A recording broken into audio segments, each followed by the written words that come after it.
మీ పిల్లల భవిష్యత్తును దిశానిర్దేశం చేసే విద్యా మహోత్సవ్ Dream9 మీడియా ఆధ్వర్యంలో ఈ ఫిబ్రవరి 1న మన ఖమ్మంలో జరగనుంది.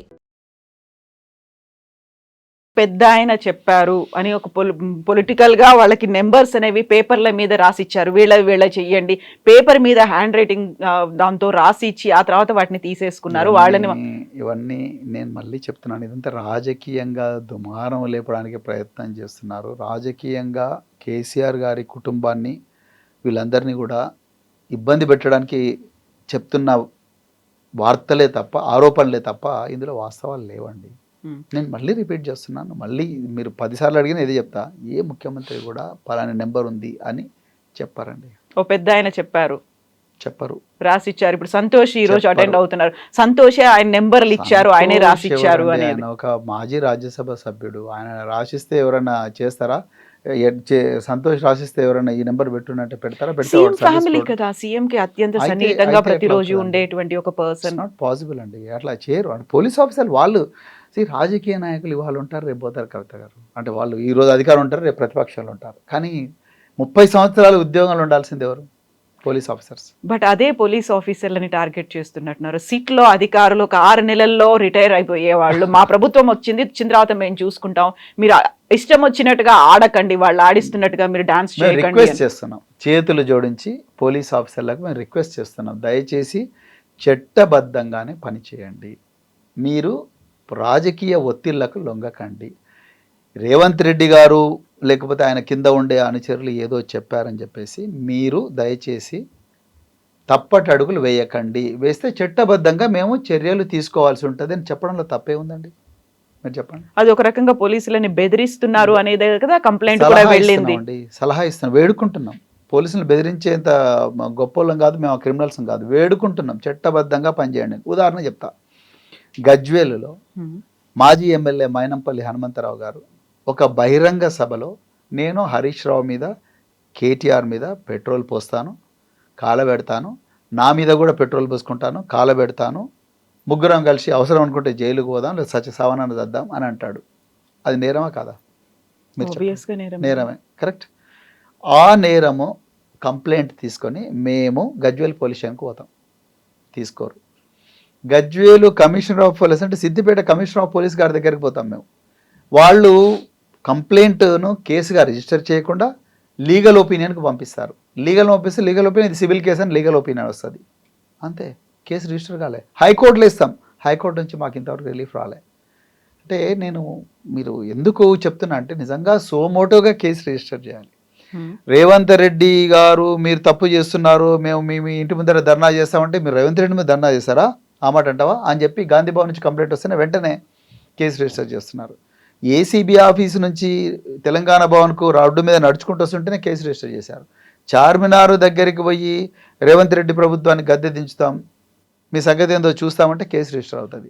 అదే రేవంత్ రెడ్డి గారు హోంశాఖ మంత్రి, ముఖ్యమంత్రి, మీ బీఆర్ఎస్ గద్దెలు కూలుస్తాం, తెలుగుదేశం పార్టీని మీరు నాశనం, కాంగ్రెస్ పార్టీ నుంచి ఎన్నికైన ముఖ్యమంత్రి, తెలుగుదేశం పార్టీ నాశనం చేసింది మీరే కాబట్టి బీఆర్ఎస్ గద్దెలు కూల్చేదాకా కూల్చి మనం మళ్ళీ తెలుగుదేశానికి పునర్భావం తీసుకురావాలని అన్న కాంగ్రెస్ ముఖ్యమంత్రి, దాని మీద ఏం కేసులు ఉండవు. హోంమంత్రే గద్దెలు కూల్చండి అంటున్నాడు, అది కేసులు ఉండవు.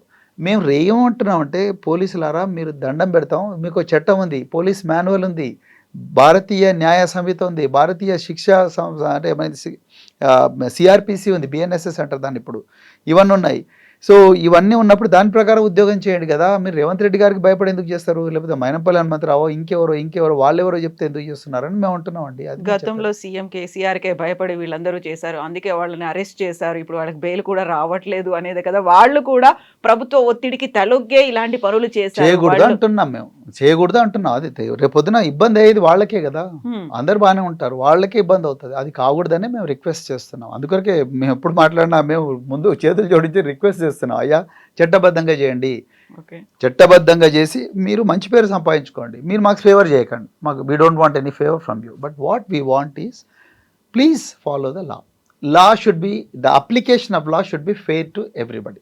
మీరు సజ్జనార్ గారి మీద చేసినటువంటి కామెంట్స్ అనేవి, ఆయన సంజాయిషి అడిగారు, లేకపోతే చర్యలు తీసుకుంటామన్నారు, మీరెందుకు ఆయన మీద టార్గెట్ చేసినట్టుగా మాట్లాడారు? చాలా మంచి ప్రశ్న, కానీ నేను వాస్తవాలు చెప్పాలి. ఇది ప్రవీణ్ కుమార్కో సజ్జనార్కో మధ్యలో జరుగుతున్న ఒక వివాదంలాగా దీన్ని చిత్రీకరిస్తున్నారు. ఇది కరెక్ట్ కాదు.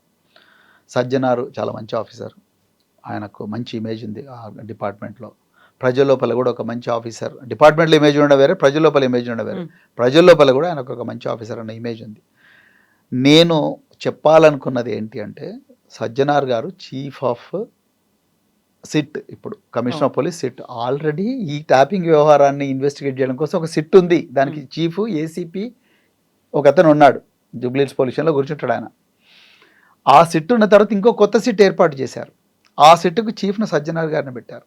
నేనేం చెప్పానంటే, సజ్జనార్ గారు మీరు దయచేసి దాని నుంచి వైదొలగండి. ఎందుకంటే మీరు ఒకప్పుడు ఇంటెలిజెన్స్లో పనిచేసినప్పుడు 2015లో ఆంధ్రప్రదేశ్లో మీ డిపార్ట్మెంట్ మీద, ఆంధ్రప్రదేశ్లో ఉండే రాజకీయ నాయకుల మీద, మీ డిపార్ట్మెంట్ మీద 80 దాకా కేసులు బుక్ అయినాయి. మాకు అప్పుడు సమాచారం 7-8 కేసుల గురించి వచ్చింది. నేను అప్పుడు పబ్లిక్ డొమైన్లో సమాచారం సేకరించి చెప్పాను. ఎందుకంటే ఆ రోజే కేటీఆర్ గారిని పిలిచారు, నాకు ఒక 2-3 గంటల సమయమే ఉంది. సో ఆ సమయంలో మేము కొంత రీసెర్చ్ చేసి తీసుకుపోయి చెప్పాము. ఒక 4-5-7-8 పోలీస్ స్టేషన్లు చెప్పాను. యాక్చువల్గా 87 పోలీస్ స్టేషన్లో ఆనాడు తెలుగుదేశం పార్టీ నాయకులు, తెలంగాణ గవర్నమెంట్ అఫీషియల్స్, తెలంగాణ అక్కడక్కడ పోలీస్ ఆఫీసర్లను కూడా ఉన్నారు, మా నాయకుల, తెలుగుదేశం నాయకుల ఫోన్లు ట్యాప్ చేస్తున్నారు అని చెప్పి 2015లో ఇచ్చారు. తెలంగాణలో ఆ రోజు ఇంటెలిజెన్స్లో సజ్జనార్ గారు ఉన్నారు. సజ్జనార్ గారు, మీరు ఆ రోజు చేసింది ఒప్పు అయితే మరి ఈరోజు ఇక్కడ పోలీసు వాళ్ళు చేసింది కూడా ఒప్పు అవుతుంది. దయచేసి మీరు అక్కడ పనిచేసిండ్రు కాబట్టి మీరు ఇప్పుడు సిట్టుకుండి ఇదే ట్యాపింగ్ వ్యవహారాన్ని ఇన్వెస్టిగేట్ చేయడం కరెక్ట్ కాదు, మీరు వాయిదొలగండి అని నేను వారిని చెప్పిన.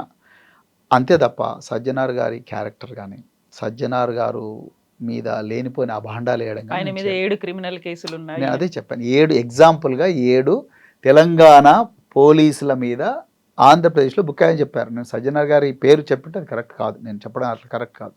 కానీ తెలంగాణ పోలీసుల మీద, కానీ ఆ రోజు తెలంగాణ పోలీసుల్లో నిఘా విభాగంలో సజ్జనార్ గారు కూడా డిఐజీగా ఉన్నారు, సజ్జనార్ గారు ఐజీగా ఉన్నారు. సో నేను అట్టేటప్పుడు మీరు ఆ రోజు ఏ నిఘా విభాగం అయితే ఆ రోజు ఆంధ్రప్రదేశ్లో మీరు మా ఫోన్లు ట్యాప్ చేసినని ఆరోపణలు ఎదుర్కొన్నారో, ఆ నిఘా విభాగంలో మీరు డిఐజీ ఐజీగా పనిచేసి ఇప్పుడు మీరు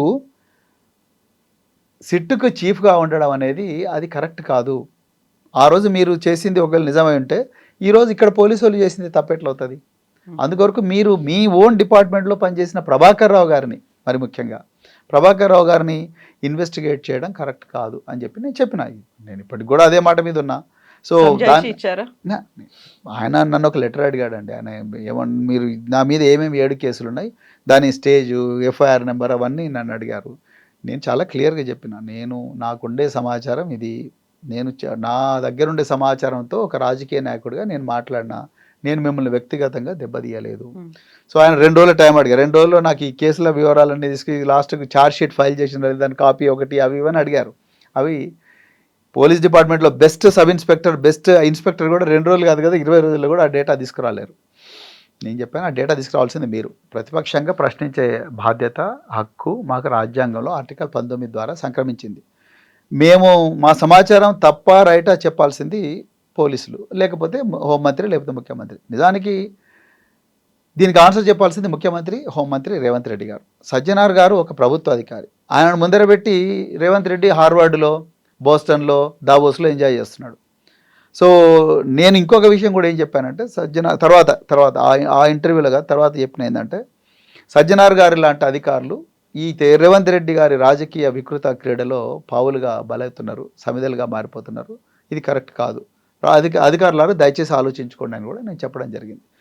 సో అదే నేను చెప్పిన. దానికి మీడియా ఎట్లా చిత్రీకరిస్తుందంటే ఇది ప్రవీణ్ కుమార్కు, సజ్జనార్కు వ్యతిరేకంగా జరుగుతున్న వాళ్ళగా నేను కరెక్ట్ నేను ఇచ్చేసాను. ఒక ప్రస్తుత పోలీస్ ఆఫీసర్ మధ్య జరుగుతున్న ఆయన మంచి మిత్రుడు అండి నాకు. సో అందుకొకే సజ్జనార్ నాకు లెటర్ పంపించారు, ఇంతవరకు వచ్చింది ఆ వ్యవహారం. నాకు కూడా ఒక క్షణం బాధేసింది.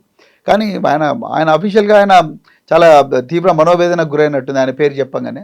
సో నేను ఎక్స్ప్లెనేషన్ ఇచ్చాను. ఆ రోజు మీరు ఇంటెలిజెన్స్లో ఉన్నారు కాబట్టి నేను మీ పేరు తీసుకున్నాను, అంతే తప్ప మీకు వ్యక్తిగతంగా లేదని నేను అదే రాసి పంపించిన.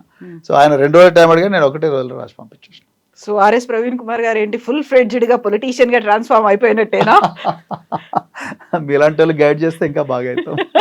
నిజంగా ఇంకా పాలిటిక్స్ ఇంకా రాలేదు మాకు, అవి వస్తాయో రావు కూడా నాకు తెలియదు. ఆల్మోస్ట్ 3 years అవుతోంది కదా, ఇంకా అవుతుంది రాలేదంటే. కాబట్టి మరి ఇక మీరు చెప్పాలి నేను ఎవాల్వ్ అవుతున్నానా లేదా, లేకపోతే అదే పాత ఐపీఎస్ ఆఫీసర్ లేకపోతే వాసన ఛాయలు ఇంకా ఉన్నాయా మీకు? గురుకులాల సెక్రటరీ ప్రవీణ్ కుమార్ లేకపోతే కరీంనగర్ ఎస్పీ ప్రవీణ్ కుమార్ లాగానే ఉన్నానా లేదా అనేది మీరు చెప్పాలి. సో మరి బీఎస్పీలో మీరు రాష్ట్ర అధ్యక్షుడిగా ఉన్న తర్వాత, బీఆర్ఎస్ కి వచ్చిన తర్వాత, ఈ లీడర్ గా మారిన తర్వాత ఆ చేంజెస్ ఎట్లా చూస్తుండ్రు మీరు? అప్పుడు ఒక పార్టీకి అధ్యక్షుడిగా ఉన్నారు, ఇక్కడికి వచ్చి ఒక లీడర్ అయ్యిండ్రు, అండ్ యు ఆర్ సంధిస్తూనే ఉన్నారు, ఆ ప్రశ్నల్ని సంధిస్తూనే ఉన్నారు. కాకుంటే గతంలో బీఆర్ఎస్ ప్రభుత్వం మీద సంధించిండ్రు, ఇప్పుడు కాంగ్రెస్ మీద సంధిస్తున్నారు. చాలా ఆరోపణలు చేశారు కదా. పోరాటం నిరంతరం నేను పోరాటం చేస్తూనే ఉన్నాను. సో ఆ రోజు నేను బీఎస్పీ రాష్ట్ర అధ్యక్షుడిగా ఉన్నప్పుడు రాష్ట్రంలో ప్రజలు, ప్రతి ముఖ్యంగా నిరుద్యోగులు చాలా ఇబ్బందులకు గురైనరు. వాళ్ళందరికీ ఒక గొంతుగా నేను మారినమాట వాస్తవం. ఎందుకంటే నా దగ్గర ఒక స్పష్టమైన సమాచారం, టీజీపీఎస్సీ నుంచి పేపర్లు లీక్ కావడం, గ్రూప్ 1 పేపర్ లీక్ కావడం, కాళేశ్వరంలో అవినీతి, అవన్నీ అని అన్నాం మేము ఆ రోజు. అంటే ఆ రోజు పోరాటాలు అన్ని ప్రతిపక్ష పార్టీలు ఏ విధంగా అయితే పోరాటం చేసినాయో ఆ విధంగా మేము పోరాటం చేసినాం. కానీ రకరకాల కారణాల వల్ల బీఎస్పీలో అగ్రనాయకత్వంతో నాకున్న కొన్ని డిఫరెన్స్ ఆఫ్ ఒపీనియన్ వల్ల నేను బయటకు వచ్చాను. బయటకు వచ్చిన తర్వాత బీఆర్ఎస్ పార్టీలో ఉన్నాను. నేను బీఆర్ఎస్ పార్టీలో ఎందుకు చేరిన అనేది కూడా మీకు ఇంతకుముందు కూడా చెప్పాను. ఇప్పుడున్న పరిస్థితుల్లో తెలంగాణ వాదం, బహుజన వాదం రెండు కలవాల్సిన అవసరం ఉన్నది. కలిస్తే రాష్ట్రానికి న్యాయం జరుగుతుంది అనే ఉద్దేశంతో నేను కేసీఆర్ గారు ఆహ్వానించారు. నేను వెంటనే పోయి జాయిన్ అయిన తర్వాత నేను బీఆర్ఎస్ పార్టీలు ఇప్పుడు పార్టీ కేటీఆర్ గారు, హరీష్ రావు గారు, కేసీఆర్ గారు, వీళ్ళందరికీ మిగతా సీనియర్ నాయకులందరూ కూడా నన్ను కేర్ఫుల్గా గైడ్ చేస్తూ ఏ విధంగా ముందరు పోవాలి, ఏ సమస్యల మీద మనం ఏం మాట్లాడాలి, మన పార్టీ లైన్ ఏ విధంగా ఉంటుంది అనేది కూడా కేర్ఫుల్గా గైడ్ చేస్తున్నారు. నేను కూడా నేర్చుకుంటున్నాను చాలా ఫాస్ట్గా. సో రాబోయే రోజుల్లో ఇంకా మంచిగా ఎవాల్వ్ అవుతానని అనుకుంటాను. That is the hope with which I'm working.